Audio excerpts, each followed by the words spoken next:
Buenos días, doctor.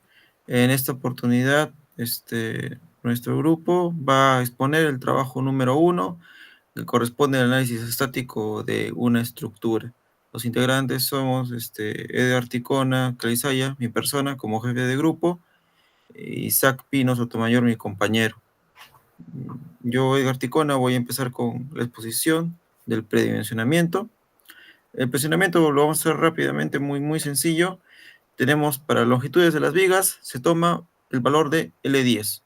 Entonces, nuestra luz más desfavorable de 7 metros, asumimos vigas de 0.70 de peralte y 30 centímetros de base.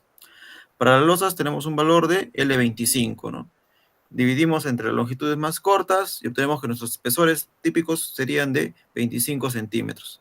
Para las columnas, asumimos áreas tributarias, ¿no? Calculamos el área, multiplicamos por un peso que tenemos ahí promedio por metro cuadrado y obtenemos nuestra carga de servicio para el primer nivel, ¿no? En función de eso, estimamos cuánto sería nuestra área de columna mínima que tenemos ahí en el cuadro y con eso estimamos nuestras dimensiones de las columnas, ¿no? Asegurándonos que las columnas tengan una mayor rigidez que las vigas. Para el cálculo de las zapatas aisladas, tomamos el caso más desfavorable, que sería la zapata de C4, ¿no? Que está en el interior. Tenemos ahí nuestra carga muerta, 187.20, nuestra viva, 36 toneladas, nuestra sobrecarga, 250 kilogramos sobre metro cuadrado, que corresponde a oficinas, nuestra profundidad de desplante, nuestra capacidad por de 3.5 y la densidad del suelo de 1.6 toneladas por metro cúbico, ¿no? Calculamos primero nuestra capacidad neta, y con eso procedemos a calcular nuestra área de zapata, ¿no? Como se puede ver en la imagen, tenemos una área de zapata de 6.8, lo cual nos lleva a predimensionar una zapata cuadrada de 2.7 metros por lado.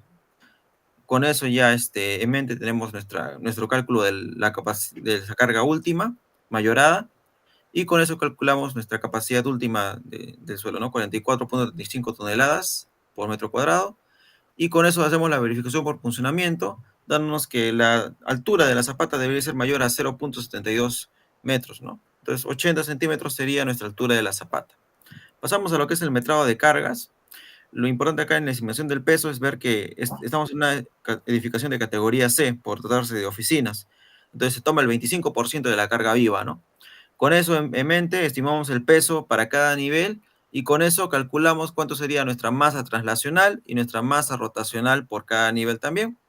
Y nuestra excentricidad accidental, ¿no? Que sería el 5% de la dimensión total en cada eje, ¿no? En X sería 5% de 19.5, 0.975 y de manera similar para Y, ¿no? Tendríamos el cálculo de nuestra excentricidad.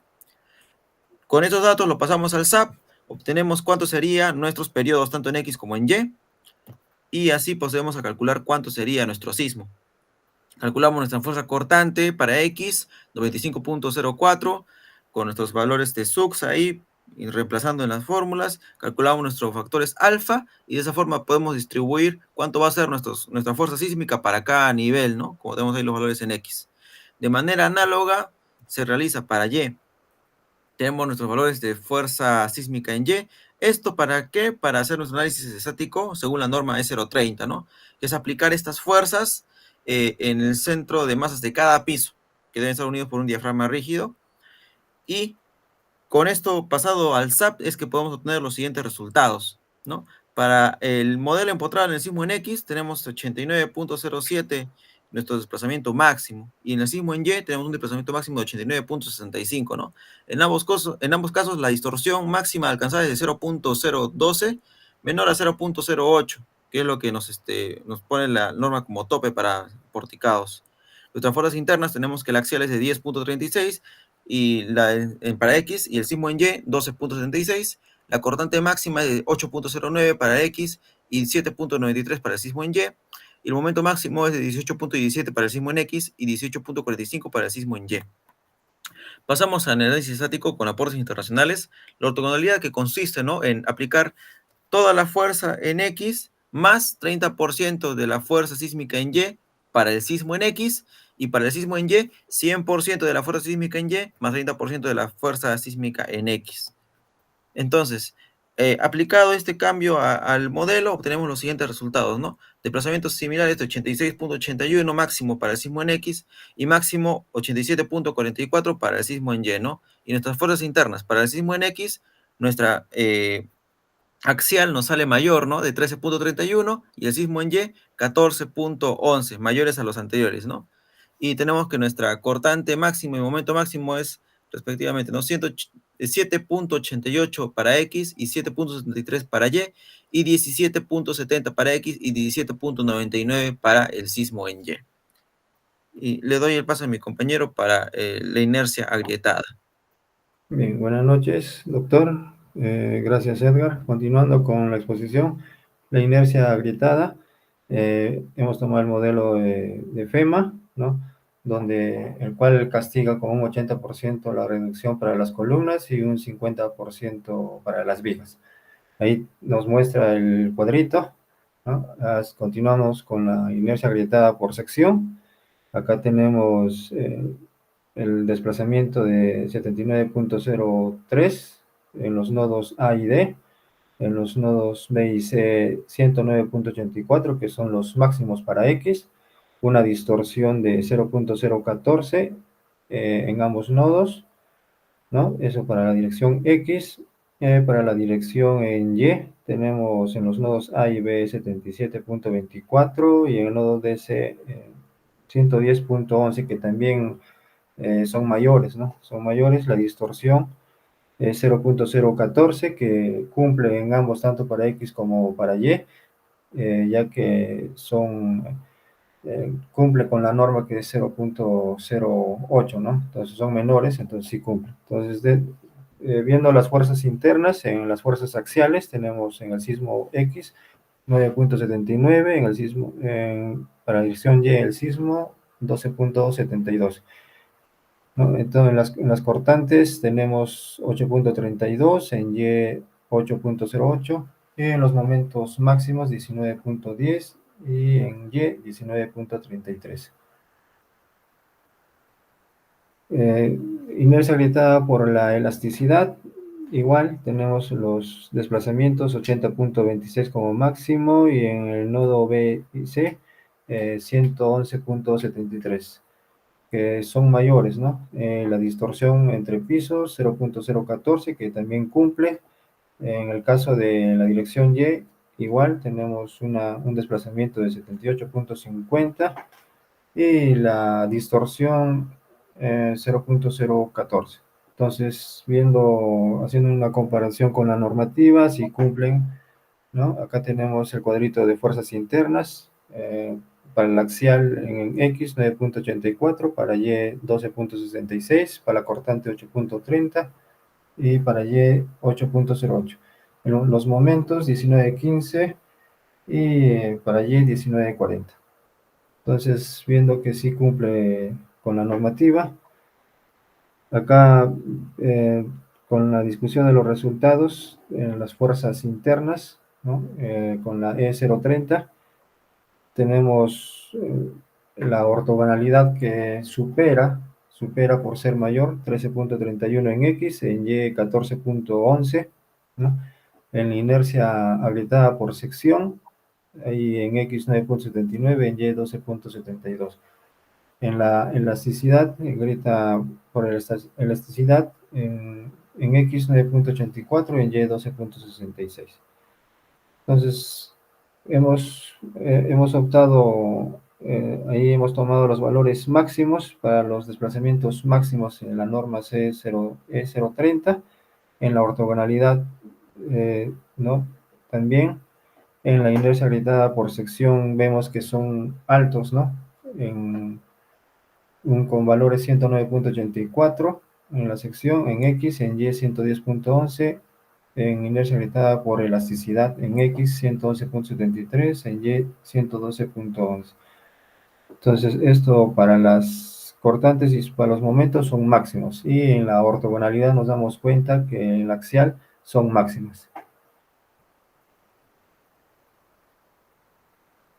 Continuando, ahí vemos también que en la ortogonalidad, ¿no?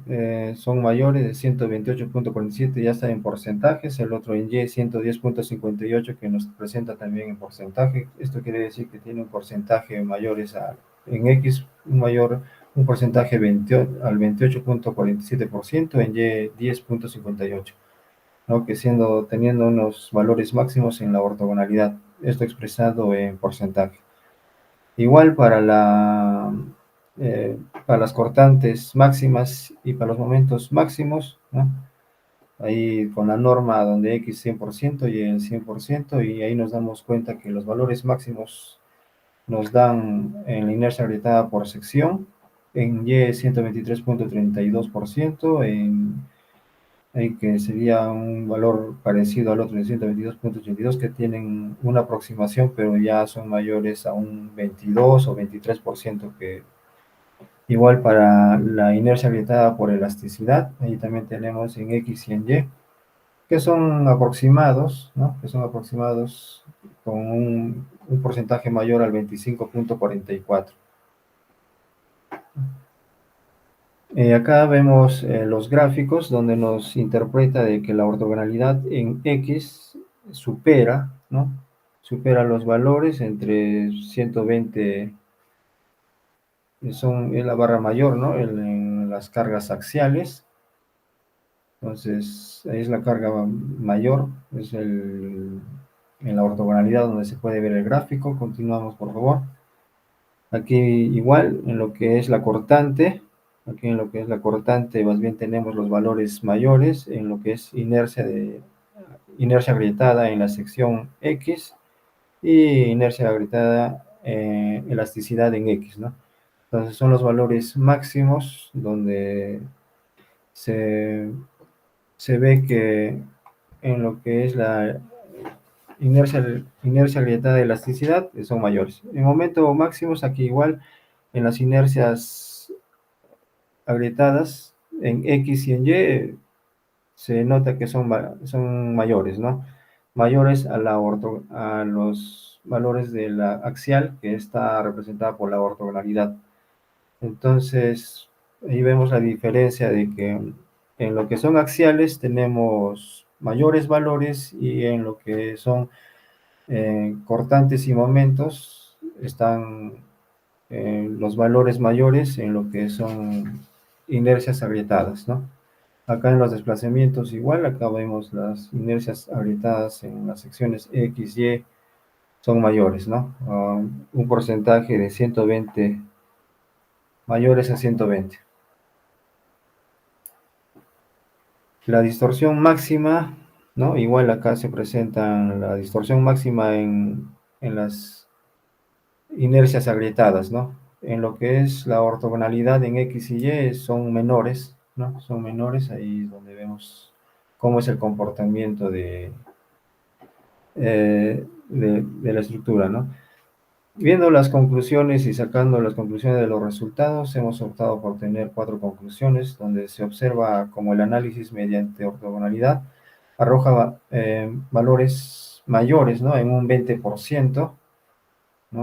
Respecto a la normativa peruana, esto pues es un aumento considerable, ¿no? También se observa que la inercia agrietada es menor en fuerzas axiales, ¿no?